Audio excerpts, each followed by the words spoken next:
Alright guys, I'm going to throw you a curveball with this story.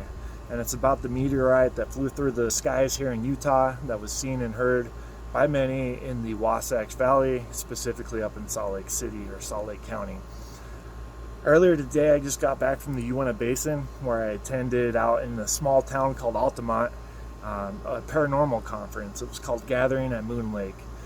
And at this gathering, they had various different speakers that spoke about all sorts of interesting things like the Lost Roads mine and treasures and the Montezuma's gold. They spoke about things like Bigfoot, the old Spanish Trail, UFOs, aliens, and even giants.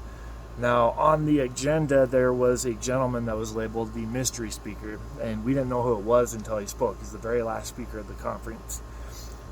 The mystery speaker was a gentleman by the name of Dr. True Ott. He has a podcast or radio that's called Revolutionary Radio.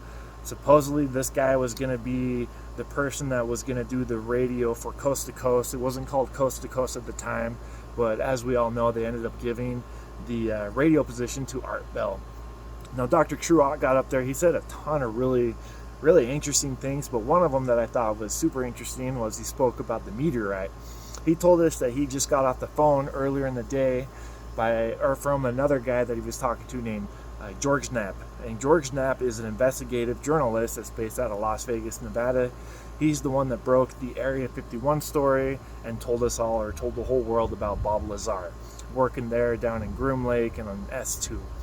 Now, he said that when he got off the phone with George Knapp had told him that it wasn't a meteorite that flew through the sky here in Utah, but it was an experiment by the government that went wrong. So I thought that was kind of interesting. I do think that George Knapp is pretty credible. He has a lot of merit to his name. So if George Knapp was telling him that, I would like to see more on this. But what do you guys think? Do you think it was a meteorite, or do you think somehow it could have been an experiment, whatever that means, that went wrong?